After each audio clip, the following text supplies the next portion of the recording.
ఈరోజు దేవుని వాక్యము, నా పేరు పెట్టబడిన నా జనులను తమ్ము తాము తగ్గించుకొని ప్రార్థన చేసి నన్ను వెదికి తమ చెడు మార్గములు విడిచిన ఎడల ఆకాశము నుండి నేను వారి ప్రార్థన విని వారి పాపమును క్షమించి వారి దేశమును స్వస్థపరచుదును. ఈ స్థలమందు చేయబడు ప్రార్థన నా కనుదృష్టి నిలుచును, నా చెవులు దానిని ఆలకించును. 2వ దినవృత్తాంతములు 7వ అధ్యాయము 14 నుంచి 16 వరకు.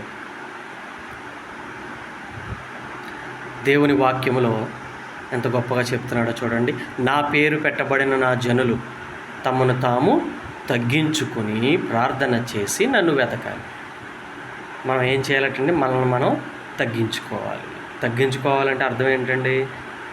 మనకి ఈనాడు ఆస్తులు ఉండొచ్చు, అంతస్తులు ఉండొచ్చు, బంగ్లాలు ఉండొచ్చు, కార్లు ఉండొచ్చు, ఏమైనా ఉండనివ్వండి.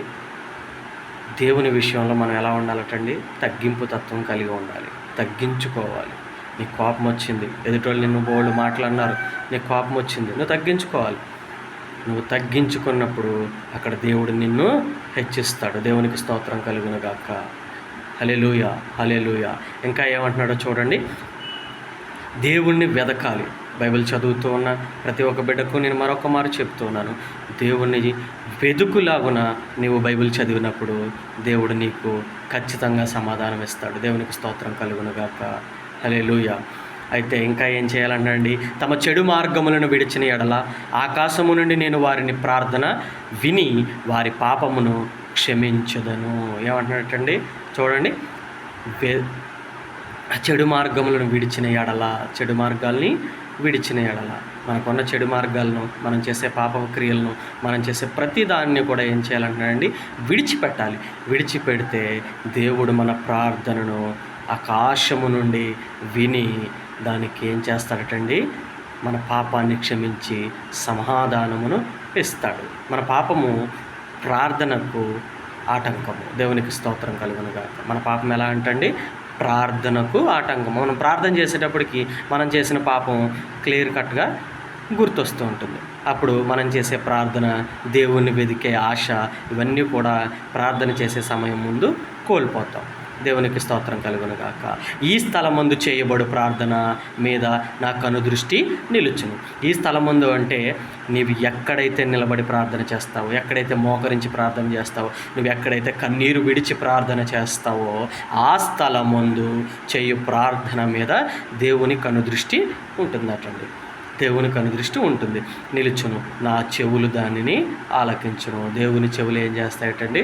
దానిని ఆలకిస్తాయి. మొట్టమొదటిగా దేవుడు ఏం చేయమన్నాడంటే, నా పేరు పెట్టబడిన నా జనులారా, అంటే ఓ క్రైస్తవులారా, తమను తాము తగ్గించుకొనుడి. నేను క్రైస్తవుని కదా, దేవుడు నాకు అన్నీ ఇచ్చేసాడు కదా, ఇంక నాకు దేవుడితో పని ఏముంది అని అనుకోకూడదండి. దేవునికి ప్రార్థన చేయాలి. నువ్వు ఎదుటి వ్యక్తి దగ్గర నిన్ను నువ్వు తగ్గించుకోవాలి. ఒక మాట అన్నాడు, పడు. నీకు బాధ కలిగినా సరే నువ్వు ఆ మాటను ఏం చేయాలి? మాట నువ్వు స్వీకరించాలి. స్వీకరించిన తర్వాత దేవుడు నిన్ను ఆ మాట అన్న వ్యక్తిని చూచుచూ ఉన్నాడు. చూసినప్పుడు నీవు తిరిగి ఒక మాట అంటే అక్కడ నీ ధన్యత పోతుంది. దేవునికి స్తోత్రం కలుగును గాక. నువ్వు తిరిగి ఒక్క మాట మాట్లాడకుండా దేవుని వలె పోలి ఉండాలి. దేవుడు చూడండి, ఎన్ని కొరడా దెబ్బలు కొట్టినా, ఎన్ని చేసినా సరే కానీ మారు మాట్లాడలేదు, నోరు మెదపలేదు. దేవునికి స్తోత్రం కలుగును గాక. నోరు మెదపలేదు. తన ప్రేమ ఎంత గొప్పదండి. అటువంటి దేవునిని పోలి మనం నడుచుకోవాలి. అలా చేస్తే నేను వారి ప్రార్థనను వింటాను. దేవుడు మన ప్రార్థనను వినే దేవుడు కానీ ప్రార్థనను తోసిపుచ్చే దేవుడు కాదు. వారి పాపాలను క్షమించే దేవుడు. దేవుడు ఈ కొద్ది మాటలు దీవించి ఆశీర్వదించును గాక. ఆమేన్, ఆమేన్, ఆమేన్. మీ బ్రదర్ శామ్యూల్ తేజ్.